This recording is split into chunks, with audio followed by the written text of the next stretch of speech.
Thank you for inviting me to the forum. It's an honor for me to be here, especially because I'm not a photographer. And in fact, it gave me some difficulty to think about how I could contribute to this discussion of where the photograph is going. And I realized that I'm an artist who does use the photograph in my work over years. And that seemed like a good entry point because today, and I think in the future, the photograph is the thing that's used. It's instrumentalized for power, for money, for data. So I'm going to show three bodies of work of mine, recent bodies of work, where I've used photographs in different ways. And this first one is called Organic Software. This is an online database of about 4,000 contemporary art collectors. And I started work on this in 2014 and I published it the next year. And on these profile pages, you can find articles, news articles, voting information, philanthropic giving, corporate board seats. There's room for anonymous user comments. And we also had a lot of addresses, which we didn't publish, but we did use the addresses in the street views, which you can see here. The centerpiece of the site is the images and the faces page in particular, and I was really thinking of it as an aggregate portrait of the art collectors of 2015. Who owns these assets? Who are these people? What do they look like? And to some extent, I was also thinking of it as a self-portrait. So in 2015, I started a series of photographs. I hired models of different ages and races and genders, and then used a robot arm-controlled camera to take photographs of very small portions of their skin on their arms or legs. And it would take about 6 hours to gather all the photographs, thousands and thousands. And then we'd spend a couple days processing them and stitching them together using satellite map-making software. And you get these light boxes, which are up to 20 feet wide at print resolution. This is a squid. We took a photograph of a squid the size of my palm and then generated a 12-foot high print resolution photograph from it, took it into a 3D cinema program and added virtual lighting, virtual camera, and then showed it on the ceiling like this. You know, I like that these techniques mix the real and the fake, and they obey natural law in order to make something that's beyond nature. And at some point when I was making these works, I realized that a lot of the images we see around us in the city, advertising images of an iPhone on a billboard floating in space, or a flask of whiskey or jewelry in a magazine, these are not, in fact, photographs. They're created in computers out of math. But they're created according to the laws of photography, right? They obey the laws of physics and optics, and they're all about light and shadow and materiality. So it's this attempt to recreate photography in the digital space.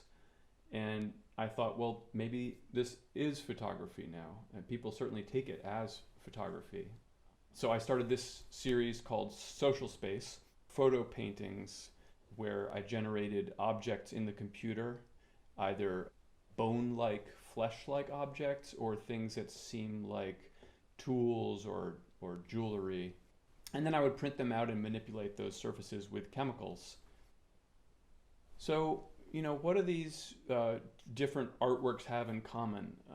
For one thing, they share a theme of material, physical, human body that's has a relationship with the social body that's mediated by technology. They also share this quality of being dark and cold and alienating on the one hand, and then on the other hand, they're fascinating and magical. Photography itself is both distant and present, so when you add this logic of use, it can get dark. You know, my attraction to this has something to do with the culture I'm in, specifically this American cocktail of the brutal extractive thing that's also magical. That's a hallmark of the culture, and certainly of our tools and devices today. There are these magic objects that do these really dark things.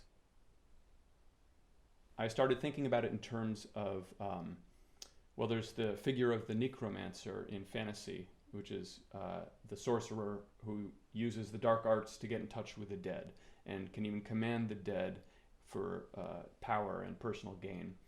And there's almost an analog, making a little jump here, to this idea of capitalist technomancy. You are using these technological tools in a magical way to harness this matrix of bodies, identity, images, symbols for gain.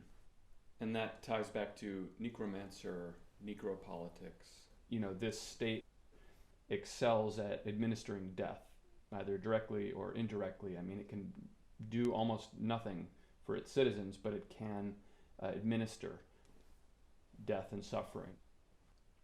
So I do ask myself, why am I attracted to such horrible tools, and why do I replicate it in my work? And I think part of it is that when you have the thing that's dark and alienating and also magical, it has the power to force inner contradiction and conflict. And for me, that is valuable because it's the source of meaning. You know, it's a fallacy to correlate meaning with clarity. It's a process. It's a way of being with contradiction and conflict and paradox over time, and it's a slogging through process. The thing I love about art is that it's this promise of perpetual transformation and maybe mutation and perversion, and you can't control it, so it's terrifying, but it's also the possibility of recreating yourself. But, you know, culture is like this endless self-creating storm. You know, we join ourselves to this self-creating storm through symbols, and the symbols for us are images. And at a certain point, with all symbols, I think you have to take what you've gained from it and transcend it and move on. That's all terrifying. You know, I do want to kind of hold on to this idea of magic, and I know probably nobody watching this is going to believe this for a second, but there's something about the sacred or the magical that is interesting to me, and that's why I am with these ideas of use and darkness. And I hope that that idea of the image that can't be used, that is contradictory and dark and light at the same time, is something that we can hold on to, we in the arts or something, I don't know, over the next years. So thank you.